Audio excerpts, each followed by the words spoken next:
Hi, everyone. Thanks so much for coming to the session. So lovely to meet you. My name's Siobhan Leahy. I'm an assistant editor at the BBC World Service. Normally, I'm based in London and I work at the Global News podcast. I don't know if there's any subscribers to the Global News podcast here. Amazing. We have two hands. Great. Lovely to meet our audience. I've been at the BBC for nearly 15 years now. It's quite a long time. I've worked all over the world, but mostly in Europe, London. I was posted in Brussels and Ukraine. But I'm here today to talk about this new project, and I'm leading the development for a brand new podcast for the BBC World Service, which is specifically for audiences here in Asia Pacific. And all of you here are the very first people outside the BBC to hear about it, so that's really exciting. Thanks so much for coming.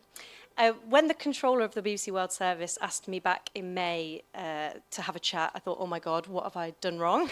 But actually, he asked me to be involved in this podcast, and I thought, wow, what an incredible opportunity to build something completely from the ground up. So this is being built from scratch. So it's a big project. We only started it in June, and since then we've recruited a team. We've started building relationships around the region. We are launching the artwork and a marketing campaign. So yeah, I've been sleeping really, really well. So I'm going to tell you, hopefully, all about the process of starting and launching a podcast from right from the beginning in this session. And I hope that you've got lots of questions, because I'm not sure I'll last the allotted time. So hopefully think of lots and lots of questions to ask, and I'll be happy to answer them. And if I haven't bored you all to tears and you haven't died of boredom by the end of this, I will reveal the name of the podcast to you. So let me tell you a little bit about what exactly we're launching. So this is going to be an in-vision, a visualized podcast, digital first. And what we're trying to do is deliver in-depth analysis and expertise on stories from the region, whether that's the biggest global stories and seen through an Asian lens, so an Asian perspective on big, massive stories like Trump, tariffs, etc., or kind of big picture insights into the political, social, and economic trends that are shaping this region, and there are many. We also want to do original reporting, on-the-ground reporting, original journalism, the best stories from this region that might not have penetrated BBC content. Obviously, we cover a lot of stories from this region in our English language content. We do it every day. But we might do that in 4 or 5 minutes on one podcast. We don't really explore in depth sufficiently yet, well, until now. So it's a pretty big editorial remit, and it's going to be coming from Singapore, presented from there, and produced from there, edited from there, regularly co-presented and featuring our amazing news-gathering correspondents from right across the region. And also showcasing the expertise of our incredible World Service language teams, who, in my opinion, are just doing the Lord's work. We've got them, the Burmese service, the Thai service, the Vietnamese service, and the Indonesian service right here in Jakarta. They're absolutely incredible editors, reporters, just, in my opinion, some of the best journalists I've ever met. So we want to really showcase their journalism, their voices, and their talent. So as you can see, this is a pretty big editorial remit, but also a massive geographical remit, okay? So, and you'll notice that we haven't included South Asia in our editorial remit here, and I'm happy to kind of talk about why that might be, if you want to know. So, why now? I think we all know, and everyone in this room, we all know that this region is of global strategic importance, and it's becoming a key theatre geopolitically. So it is a really important region for us at the BBC, both for English services and language services, but also we know we have a big audience here, and we have reach here. The latest BBC global audience data shows that we do have reach and the potential for growth in countries like Indonesia, the Philippines, and Malaysia. Tens of millions are coming to us every week for our English language content. For example, I normally work, as I said, on the Global News podcast, And it's a really successful podcast with a loyal following. I think at the moment it's about 1.2 million unique downloads a week. And one of our biggest audiences in the world is Japan. Which really surprised us. But until now, the BBC hasn't offered anything really bespoke or specific for audiences here. We haven't really met the news needs. And also, Asia Pacific is one of the fastest growing regions for our digital content. And a great example of that is the BBC World Service YouTube channel. In the top 5 audiences for the BBC World Service YouTube channel, after the US, Canada, the UK, India, it's Indonesia. And then the rest of the top 10 are all countries in Asia Pacific. So we know that audiences are there, and we know that they're watching and discovering new podcasts on YouTube. So hence why we are launching with purpose on YouTube. So you'll see behind me some of the InVision podcasts from the World Service that are doing well already. And they really illustrate how we're approaching this launch, because we know that what works on YouTube and what works well is audience wanting to see sit-down conversation between 1, 2, 3 people. Up at the top left, we have the What in the World podcast. I think that podcast was launched here at Radio Days, maybe last year. And that's aimed at a younger audience, but is typically featuring the presenter plus a guest, whether it's a journalist or an expert, in the studio and asking questions from all over the world. And my team, again, Global News Podcast on the top right. What's really interesting about the Global News Podcast, even though I've been harping on about how great it is, the actual the format of the podcast that we do twice a day, it doesn't really work well on YouTube because it's radio cut downs of radio interviews, radio packages, and that doesn't really translate on YouTube because you don't really want to watch the presenter listening to a 3.5-minute radio package.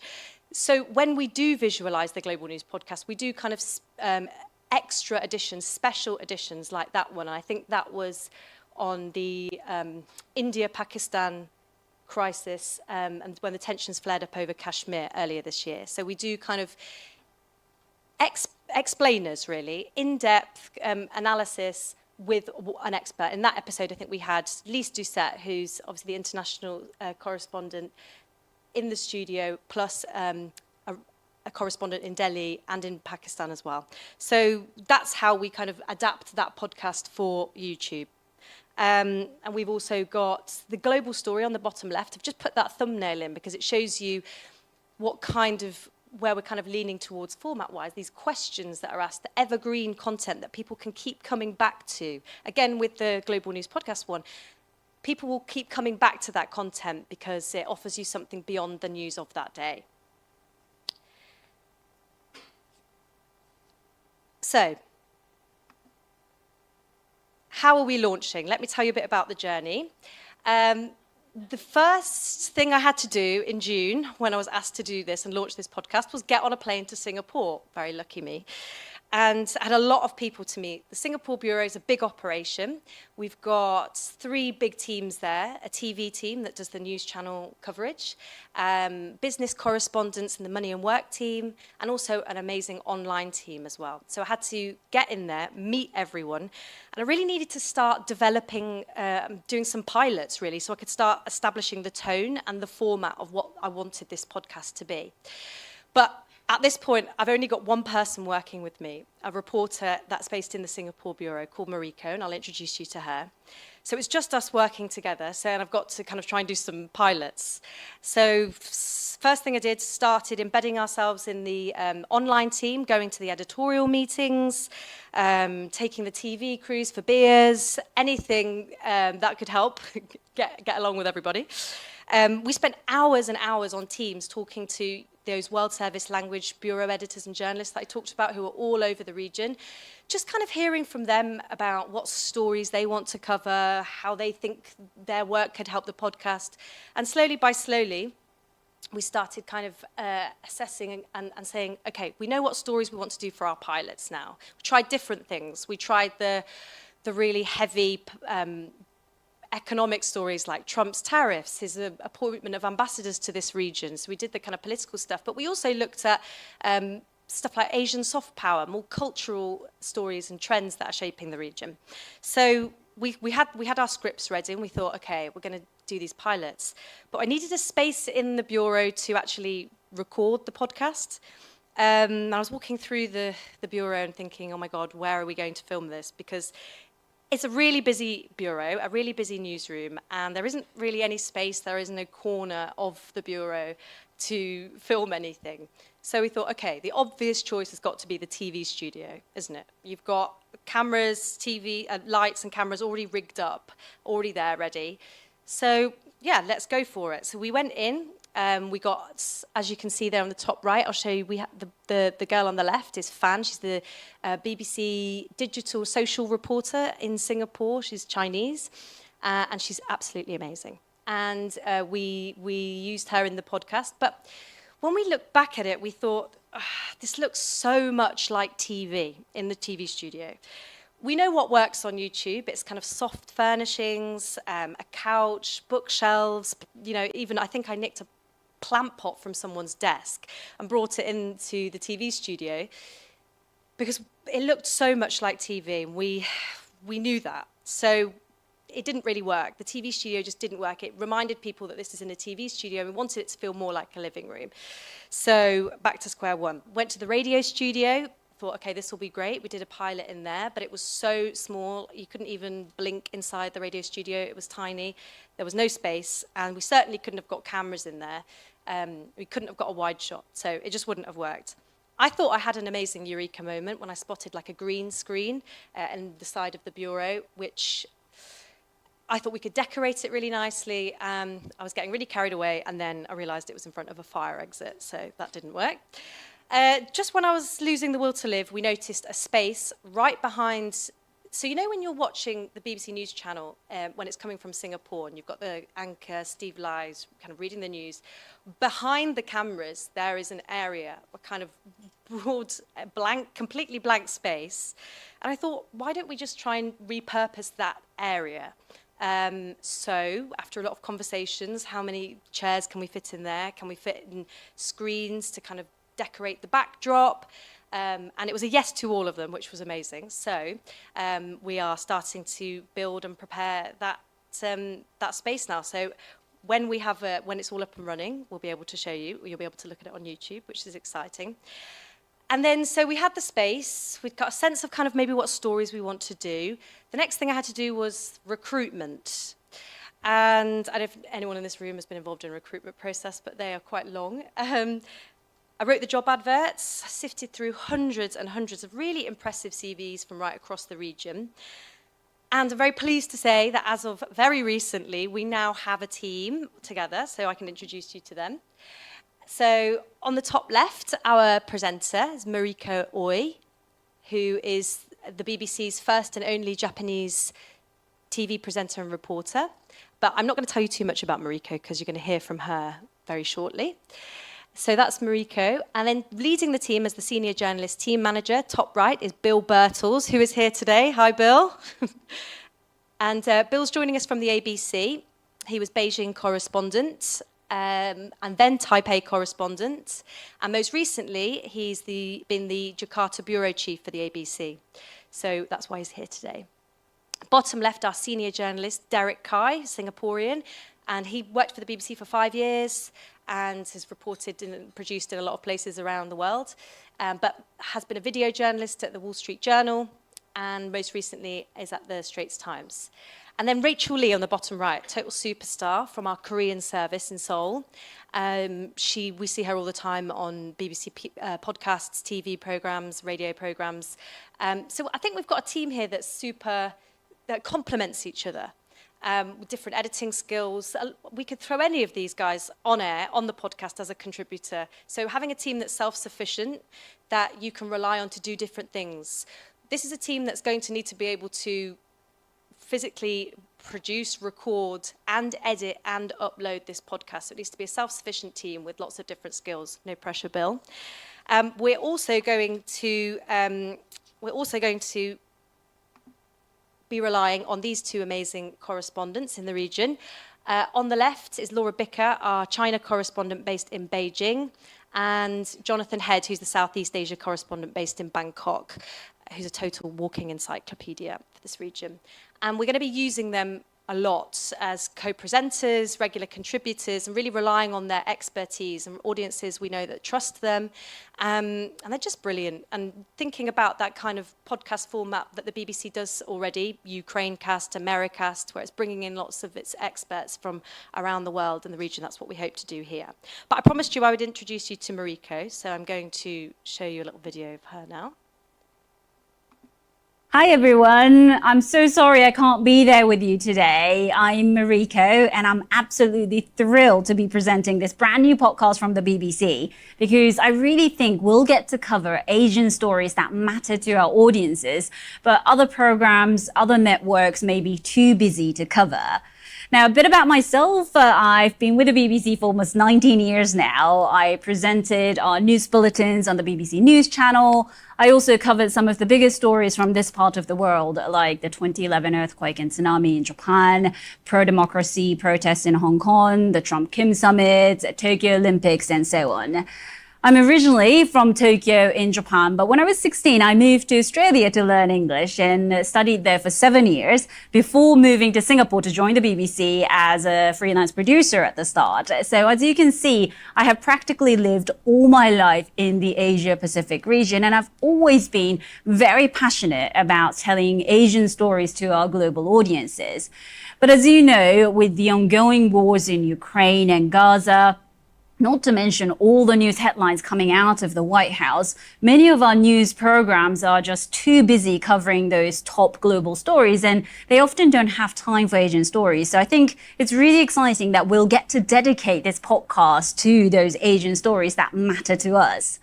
I've been involved in this project from the very start, and Siobhan and I have been piloting quite a lot. We will cover big global stories like US tariffs, for example, but we're also keen to cover issues like, the rise of Asian soft power, things like competition between South Korea, China, and Japan, and so on. And we were also actually reading how Indonesia's film industry has been booming as well. I'm also thrilled to be able to reach audiences that we haven't been able to reach before, because compared to 20 years ago, when I first joined the industry, that was when, people were still reading newspapers, watching TV. Today, podcasts are where people consume their news from, aren't they? I learned that when my own parents, my in-laws in their late 70s started consuming their news from, for example, YouTube. But of course, there is quite a lot of unverified information on YouTube. So through this podcast, we will bring old school, veteran, amazing journalists like Jonathan Head in Bangkok, Laura Bicker in Beijing, not to mention all our language services reporters across the region to the new platform. I think one of our biggest challenges will be to cover the entire region because, as you know, it's a huge continent. Every country is very different and we all have our distinct, unique culture, don't we? So it will be challenging to find stories that are interesting to everyone in this region. But because it's so diverse, it's also fascinating. And not just the podcast team that Siobhan just introduced, but our entire newsroom in Singapore is so diverse. So I am confident that we will get to cover some fascinating stories from Asia. For me, my personal challenge, I think, will be to turn off my TV brain because that's my background. And, Siobhan talked about some of the logistical issues during our pilots. But for me, when I first recorded the first pilot in the TV studio, I didn't notice it until then, but I seemed to have this switch inside my brain that just got turned on and I started to sound like a TV person, saying things like, joining me live from Jakarta is when, it's clearly not a live TV show anymore. But you know what? My kids, I have 3 children aged 10, 8, and 4, and they're absolutely thrilled that their mum is going to be on YouTube. They're a bit meh about me being on the BBC, but they're really, really excited for me. So I just have to learn to switch off that TV brain, I think.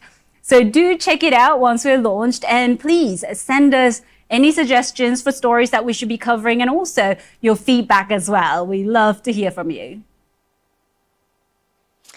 Thank you, Mariko. So, thank you. We love her. So I promised you all earlier on that I was going to reveal the name of this podcast. So, drum roll, please, anyone?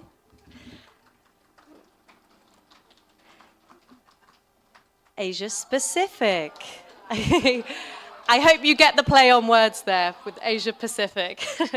So this took quite a lot of brainstorming with kind of all of our stakeholders, and lots of people were involved in getting to this point. There were a lot of conversations, a lot of Teams meetings. We actually put it out to our amazing colleagues in the region for suggestions and said, look, what do you think we should call this podcast? We had so many people giving us suggestions for names. Some were not so great. Some were brilliant. And this is the one we settled on. This is actually a suggestion from our sole correspondent, Jean Mackenzie, who we love. So, yeah, we're really pleased with it and hope you can too. We have a team, we have a name, we nearly have a studio. We're still developing the formats, and there are lots of challenges that we are, going to have to deal with and face in terms of that, deciding that format. Because, as I mentioned earlier, stuff that works on YouTube that we want to be evergreen. How do we manage that with, news content that could be outdated within 24 hours? All this stuff we're going to be grappling with. It is a 12-month pilot, so we will be testing things, seeing how we go, seeing what audiences here in Asia Pacific like. But really, the main thing to take away here is we need to be where the audience is. We want to deliver content for our audiences in Asia Pacific, but also trying reaching people that are here that may not know about us. We want to deliver expertise, in-depth journalism and explanation, and showcase our knowledge and talent in Asia Pacific, of which there is so much. And that's just a little photo of us goofing around during one of the pilots. That's Mariko's hand. There you can see. So glad her hand is in it. So, yeah, we have a team, we have a name, and we hope to launch in the next couple of months. But I hope that some of you have some questions, because I'm happy to take any that you have. Thank you.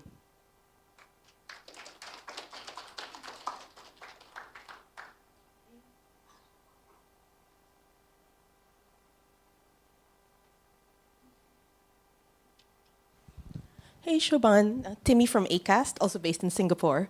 Can you talk a bit about how you thought about the audience segments within the wide BBC world that you wanted to either engage differently or maybe new audiences you wanted to reach?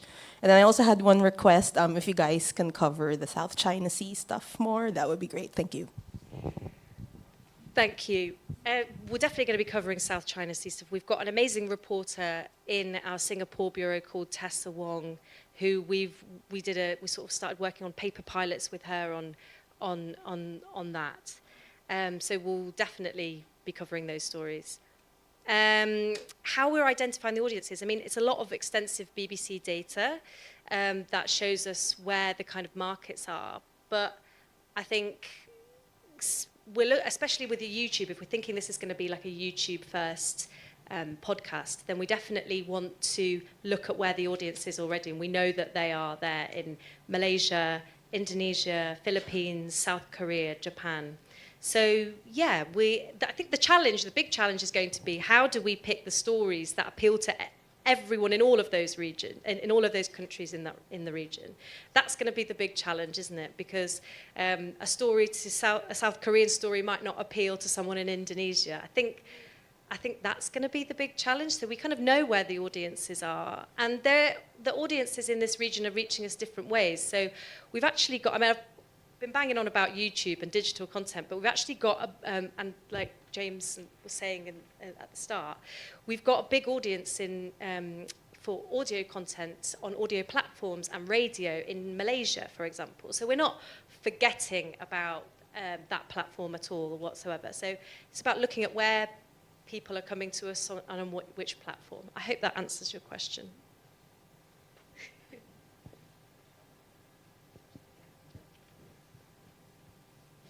Shall I just shout? Oh, there you are. You were hiding. I'm curious about the visualization. You're putting this onto YouTube and presumably the BBC website as well in terms of that. How much work are you doing to make sure that it still works as an audio podcast? And I heard the talking about the TV cliches of joining us live from Jakarta. How much work is it to make sure that it still works if you're just listening to it rather than watching it? It's a really, really, really good question, because we've absolutely been having that same conversation. You don't want to just rip something off from YouTube and just shove that on an audio platform and hope it works and just go, well, we're serving that platform by doing that. That's actually, you don't want to do it, because you want to avoid some visual cues as well that the presenter might use. But actually, I think with this podcast and with other visualized podcasts, we do it already at the BBC. Firstly, I should say we're doing it with some of the podcasts that I showed on the slide. I think it's about making sure that the podcast itself is a conversation that you would want to listen to, and that's why you don't need to layer it with lots of visual cues. It doesn't need to be highly, slickly produced visually, because it's not like a TV package. It's going on YouTube, but we know that actually, our data shows that we know that people are watching YouTube and not always physically watching it, right? So they might have their phones out and it might be playing the podcast, but they're not necessarily staring at it the whole time. They leave their phones, they go away. It's so that they've got something to look at and visually reference and see the people that are talking to them. But so I don't think there are too many visual cues in it. But I wondered whether we've been having conversations about whether we do anything for the audio version of the podcast that's slightly different. Do we add in elements to it? Do we do longer editions? Because on YouTube, anything over 9 minutes is considered long form content. So it doesn't actually, we can do a podcast that's 12, 15 minutes if we want. The BBC's doing that already with the What in the World podcast. So we could do another version for our audio platforms. That is an option for us. That's kind of just nodding to the fact that we are there as well, and we're caring about that audience that are listening to us on that platform. So how do we do that? Is it by, like I say, elongating it, doing a longer version of the podcast? I think recording it completely separately. We tried that in our pilots, and it's not really productive in a workflow sense, doing the same podcast again, but in a different way. I think you can work smart about it, but coming up with two versions, and one's an extended version of the other, that's a way we can do it. But certainly open to suggestions. Are there any other questions in here? Because I've got another one. Oh, excellent. Good. Brilliant. Say who you are and where you're from. I shouldn't really use up a question because I'm from the BBC. This is fantastic. I work in business development along with my colleague Elena, so we can't wait to syndicate this podcast to our broadcast partners in the region.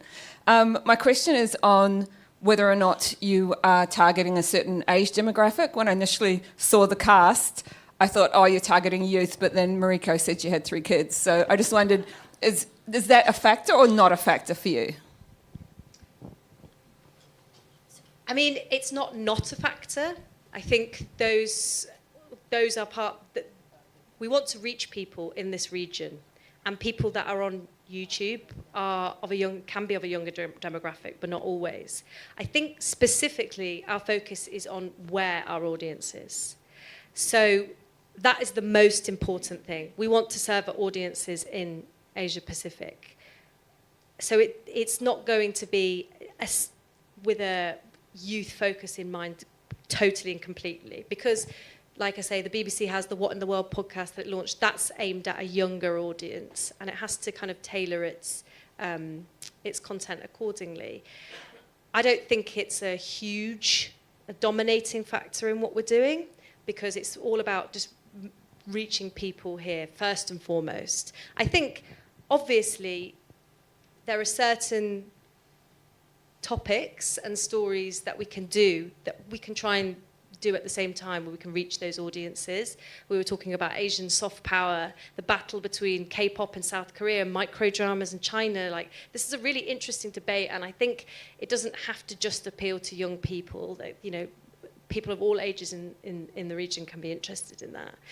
But I think this is a podcast for people who have, who can speak English, who've got a thirst for knowledge and want to kind of hear how we're covering some of the biggest stories from the region. So yeah, thanks, Midi.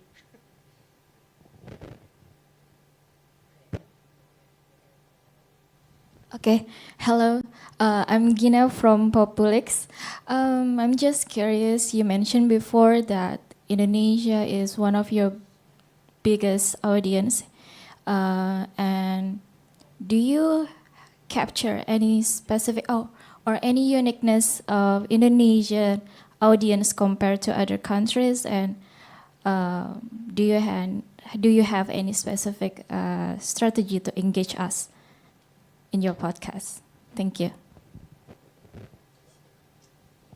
Well, the BBC has done some research, did a research a couple of years ago into the kind of what the market in Indonesia is listening to. So we know that people in Indonesia are listening to news podcasts, what kind of podcasts they are, what different formats. Obviously, I can't share too much of the BBC's research, but we know that the audience is here. But we also know that there's a big growth potential in Indonesia. We still only tap into a tiny bit of Indonesia.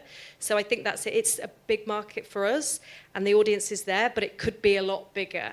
So I think it's about learning and spending time with our Indonesian colleagues, really to understand what stories we want to cover.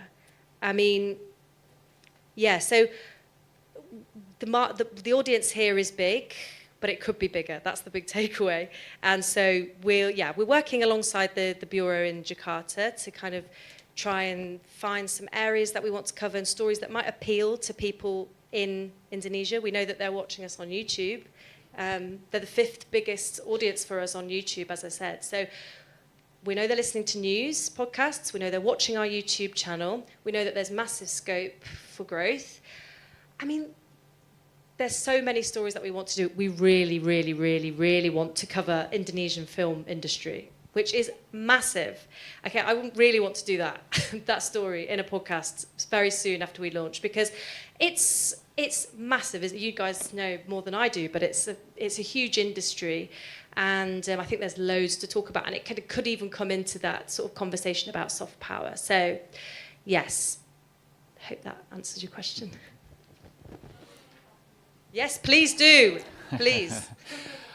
And I've got one more question, which is this is all lovely, but how are you going to pay for it? Is this going to be supported by advertising, as most of the shows are in this part of the world? Of course. I mean, the BBC has its has a way it does those things here. I'm not the right person to ask about that at all, because I'm obviously coming at this from an editorial perspective.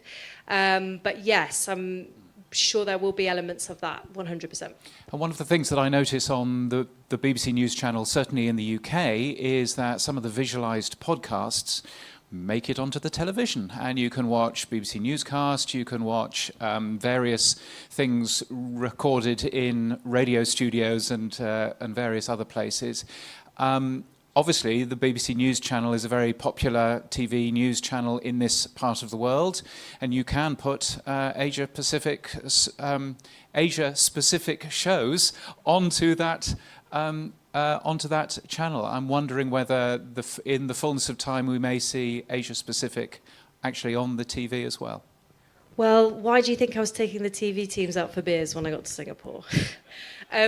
100% we want to do that, James. We really, really want to do that. I think how it works at the moment on the BBC News channel, like you say, they take Ukraine cast and Americast and they kind of cut up a segment of it, maybe like 8 minutes, and they put it in the back half of the hour of the BBC News channel. So we're hoping that when we're in a position to do so, once we've launched and everyone's happy with it, we can take a big chunk of it and give it to the news channel in those hours that it's coming out of Singapore, where we know our audience here is watching, and we can put it there. So 100%.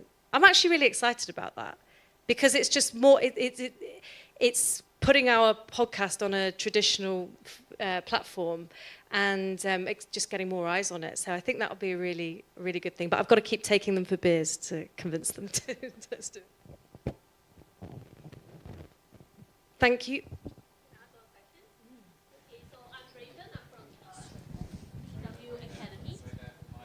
Okay. Hi, I'm Raven. I'm from DW Academy, and I'm also curious in terms of because you selected the countries, right? You're saying that you didn't include South Asia or Central Asia. Is that a specific theme, or is it to it, or you're just focusing more on like East Asia, Southeast, and does Australia consider part of the Asia Pacific as well? Yes, it definitely is. Yeah. And we know we've got a big market there as well. But I think the geographical remit of it would just be too large if we wanted to include South Asia as well. I mean, it's not me to answer for this, but certainly the identity of someone from South Asia is very different to that of someone from Asia Pacific. And even within Asia Pacific, it's very complex, so I'm not trying to suggest that it isn't. But I think the remit would have been too large. India's its own behemoth, and I think the hope is that one day the BBC can offer something bespoke for that region as well. But we're starting with Asia Pacific because then we can really tailor and focus our content and what we're doing. And we're seeing themes across Asia Pacific as well that we can tie in and make the stories appeal to a kind of broader audience in the region. So yeah. But that was a bit of a challenge as well when we had coming up with the name of the podcast. You know, can we include Asia in the podcast title when we're not covering South Asia? That was a really big concern for us. We thought we're going to have to come up with a name that doesn't include Asia in it. But I think with our clever play on words, we kind of avoid that crisis. Thanks, Raven. Hi, Siobhan. My name is Tammy from Mahaka. I'm just curious about the strategy that you would and your team do to get this podcast out there. You mentioned about Indonesia consume BBC's content, but I think probably this is anecdotal, but I assume that it's because it's sanitized digital content where the play word is catchy and it's short form. But when it comes to the long form, how do you plan on like putting it out there so more of the people could reach out, could find this podcast? Like some of the Indonesian journalists, they do also have podcasts, like from Tempo, and the treatment is different, of course, from the TV style, but they also leverage the TikTok, the Instagram, because that's where the real audiences are that you try to tap in, right? So I think I'm just curious about your plan on promoting and making sure that this podcast has the exposure that it deserves. Thank you. Well, we have a really amazing marketing team who will help us with the promotion. So I'll leave all the technical questions about the exact strategy for promoting it within countries to them, because that's definitely their forte and not mine whatsoever. But absolutely, you're 100% right about short form. And I didn't really touch on it in the presentation, but a part of what we'll be doing, the World Service English YouTube team, they also take our content and will repurpose it for YouTube Shorts, TikTok Reels, Instagram Reels, all those things. So that's absolutely a consideration. It's just like one thing on the list that Bill and the team will have to do. But yeah, the team in London are really clear that the short form content is really crucial to kind of delivering a successful product and reaching more people, which is what we want to do. So 100%. And I think TikTok Shorts is a really key one in that as well. And the good thing when you're filming the podcast is you can just reversion that vertically. So I think they're doing it at the moment. The BBC World Service YouTube channel is already doing it. So hopefully just continue doing it with this podcast. Thank you so much, everybody. I really appreciate it. And I hope I answered your questions well enough. And I'm not an expert at all in everything. So thank you so much. Thank you.